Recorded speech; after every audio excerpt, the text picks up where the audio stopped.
Alright, I just want to show this MIG gun here that I got. I just ran out of a spool of wire. You can hear the fan just shut off in the welder. And this is a 25-foot Bernard MIG gun. I had a couple pounds of wire still left on that spool, and I was running the welder pretty well turned up. Man, I don't know if that's accurate. I bet you it's even hot. I bet you the nozzle is even hotter than that. Okay, yeah, that's not reading accurate.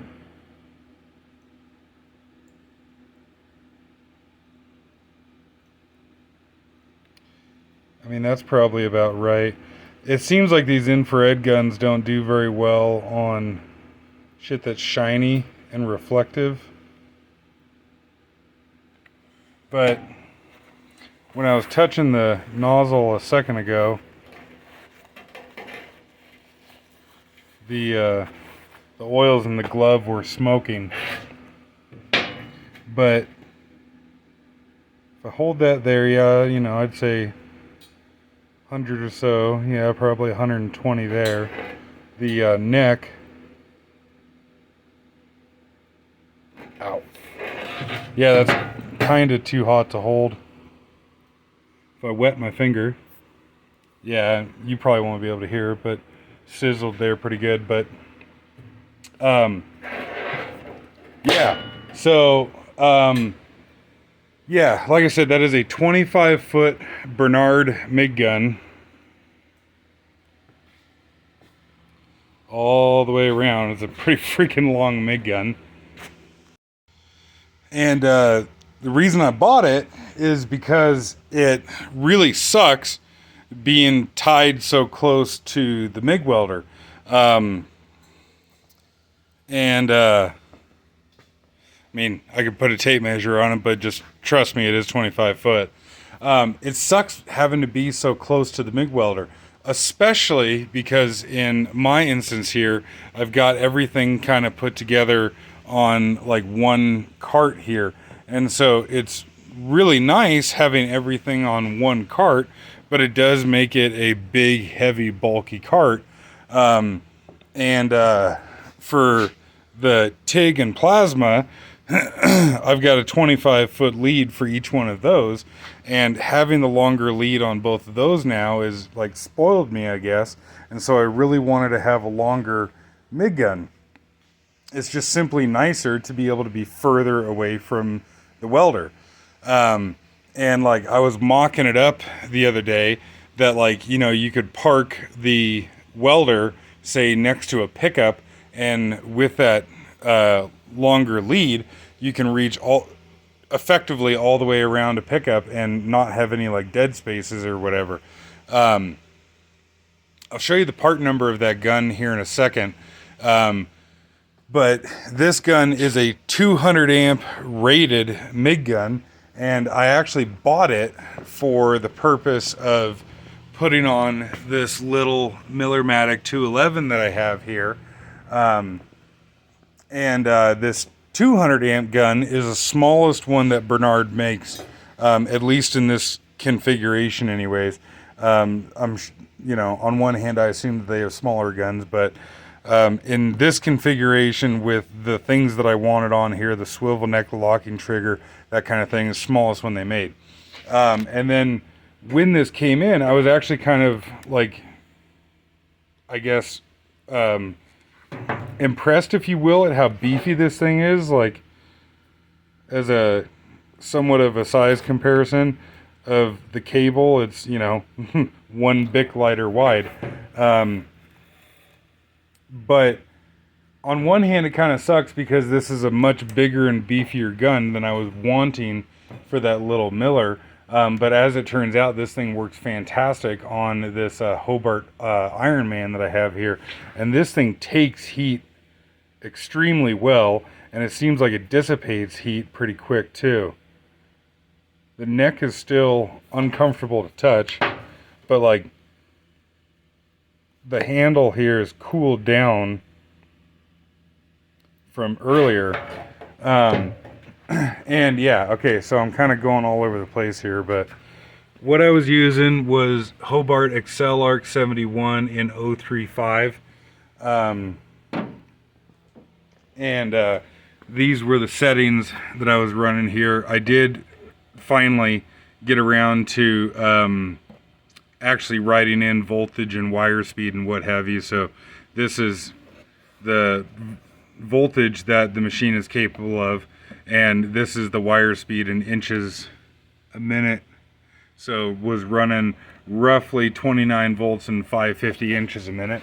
I didn't put an amp clamp on it, but you could just go to, you know, Hobart's spec sheet for that and look up what it says. I wasn't, I was just welding over slag and shit, just for the sole purpose of wanting to pump some heat into this thing and see how it would do.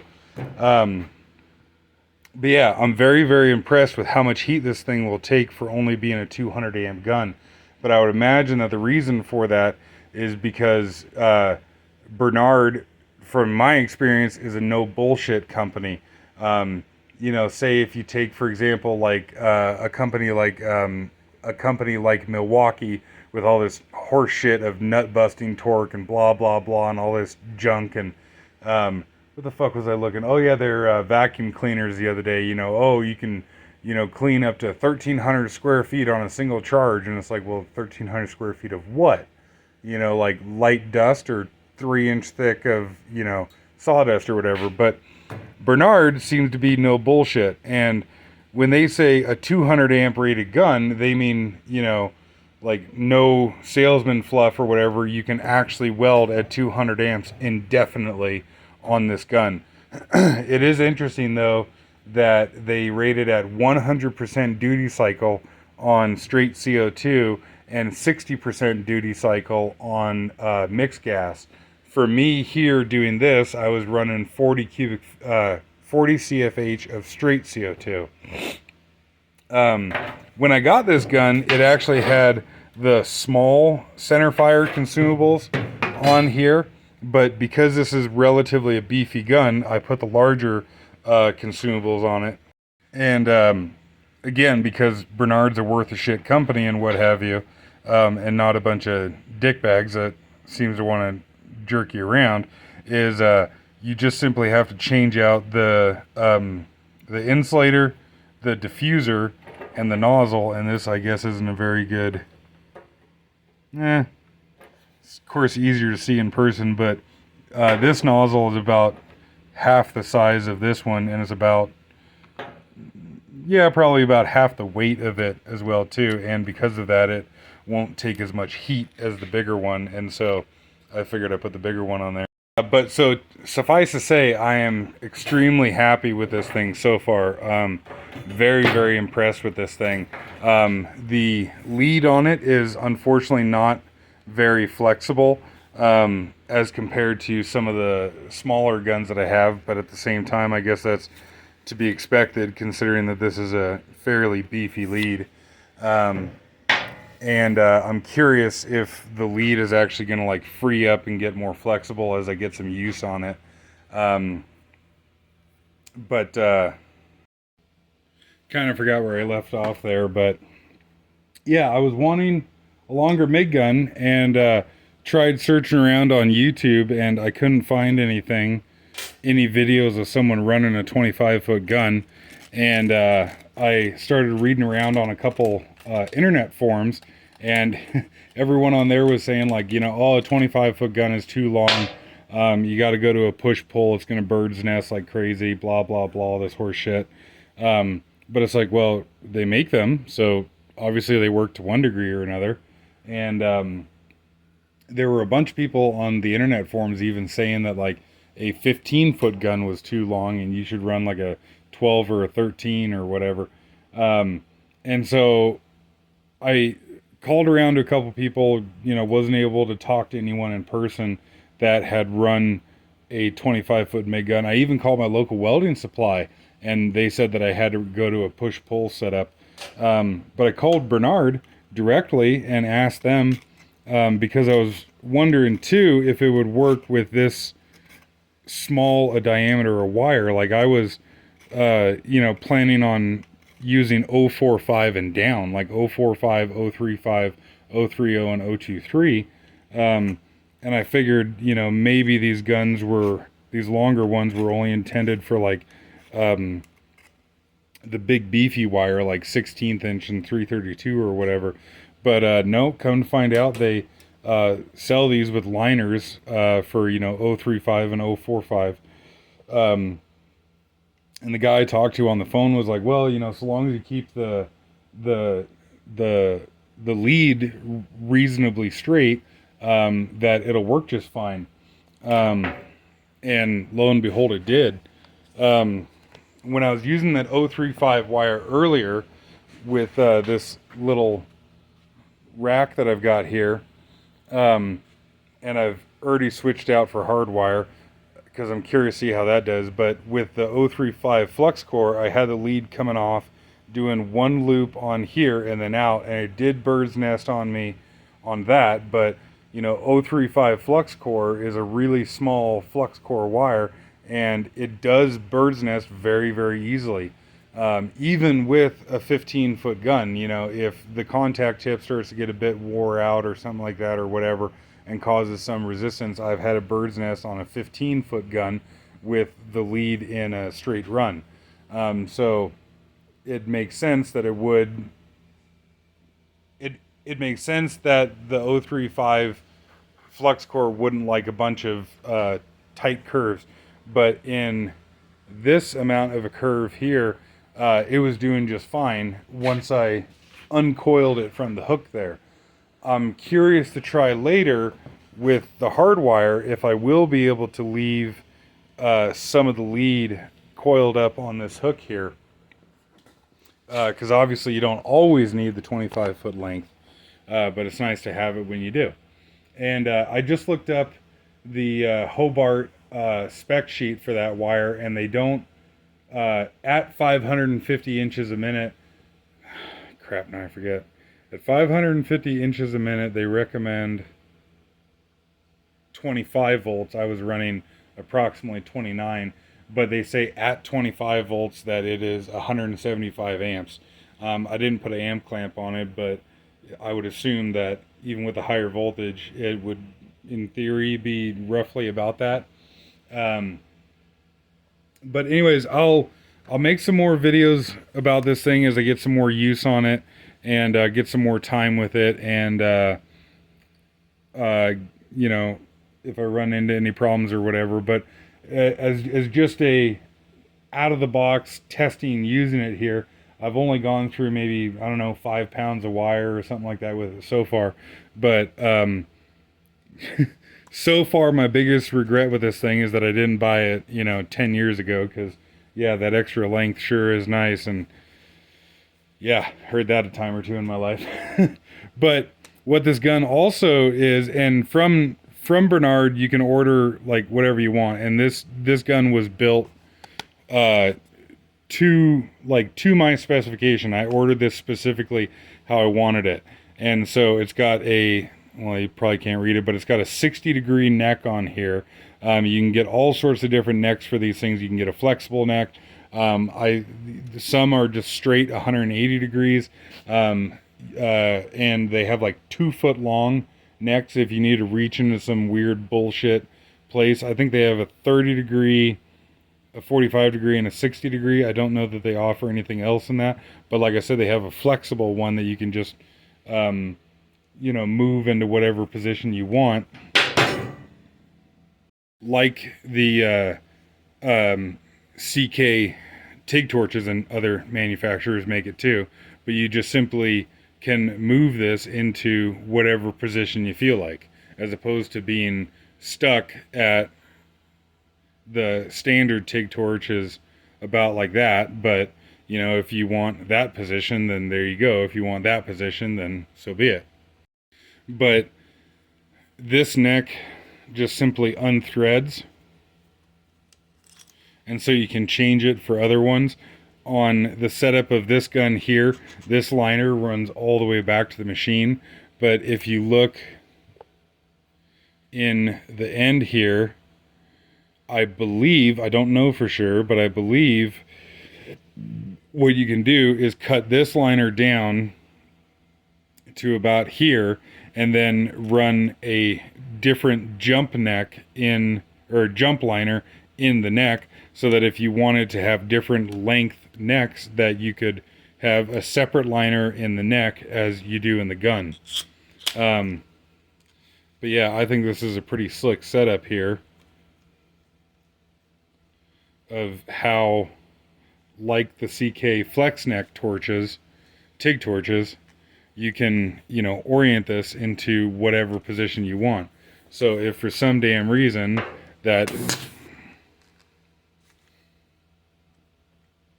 sweet.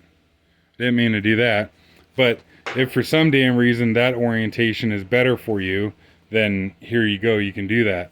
The other thing that I did on this gun here, because that Hobart does not have a trigger lock feature on it, like the Miller suitcase welders do, and I'm sure lots of other welders have, but like on my Miller suitcase, you can set the suitcase to where if you have a long weld run, that you can just simply depress and let go of the trigger, and it will continue to feed wire and continue to weld until you hit the trigger again. This Hobart does not have that, and so on this gun here, I got a locking trigger to where there's this separate lock mechanism on the trigger itself.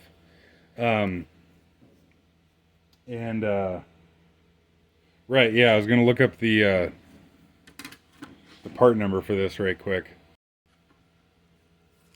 So the part number for this individual gun is a Quebec 2025 Bravo Bravo 8 Charlie Mike Charlie.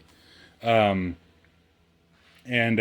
Bernard's got a really cool website, and I guess the parent company is Trigascus, or however it's supposed to be pronounced. But just like how you can go, say, onto Ford's website or whatever, and build my vehicle, if you will, Bernard has the same thing for the MIG guns, and you can also do a reverse search on a part number, so you can type in that part number and it'll tell you exactly all the individual features that I asked for on this gun. I unfortunately bought this from my local welding supply, which, of course, on one hand I want to support them, but that also means that I had to pay retail for this thing, and retail on this was $660. It is certainly not a cheap gun, but for the quality that you get and what have you, I am not sorry that I got it. You can look on eBay and whatnot, and a buddy of mine actually just recently bought almost the identical gun to this one here. It was just simply missing the locking trigger, and it had a different neck on it, but it still came. It was a 200 amp, 25 foot Bernard MIG gun in, like I said, essentially this configuration, but it had a 45-degree neck, no locking trigger, and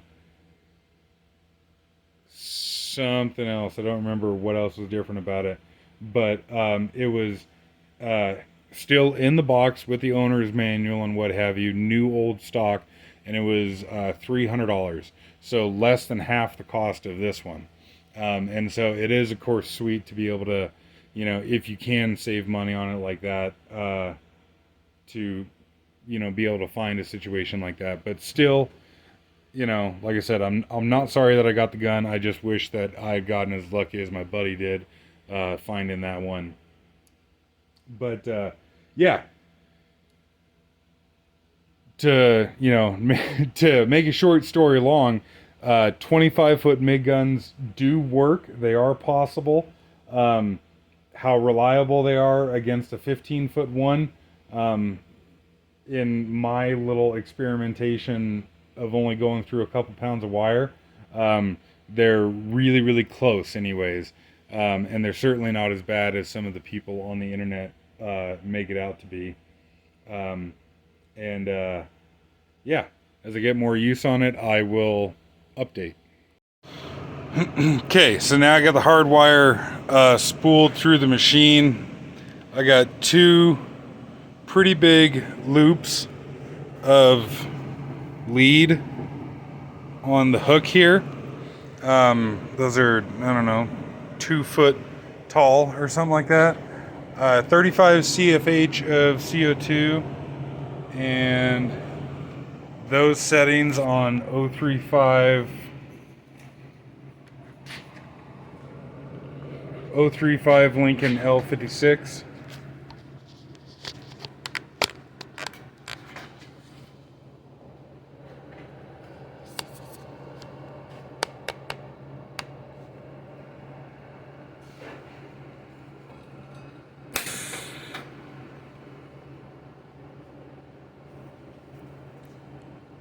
Oh.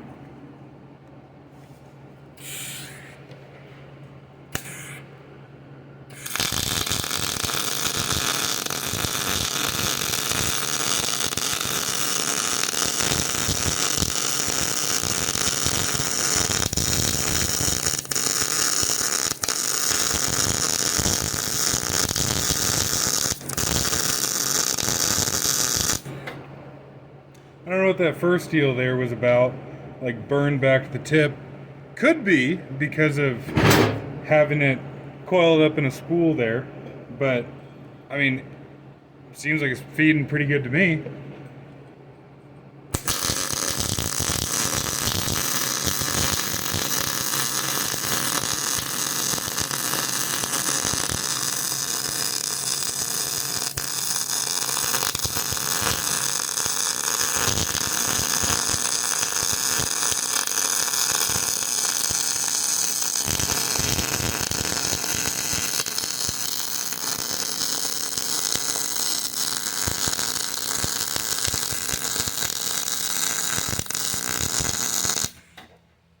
And not going for weld porn here, I'm just wanting to fuck around and try shit.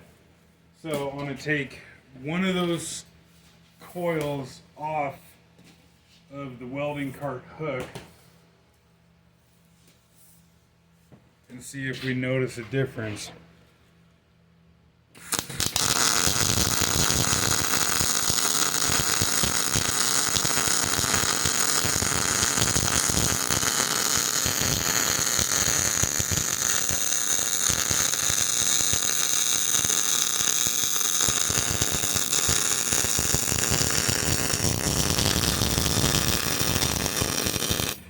Which, yeah, I mean, I'd say that's smoother. I guess I'll do a pass here with locking the trigger.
But yeah, holy shit, man. Having this like nice of a gun,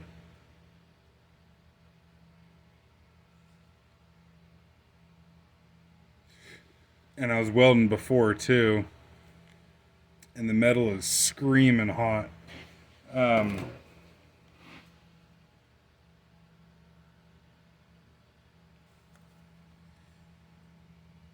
Nearly 600 degrees.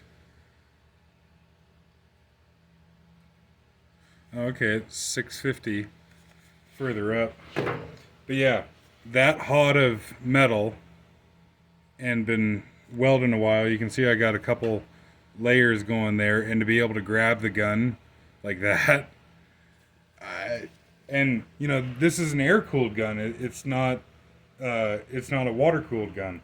I'd really like to see what the Bernard water cooled guns are like, say for like spray welding. I bet that would be really freaking sweet.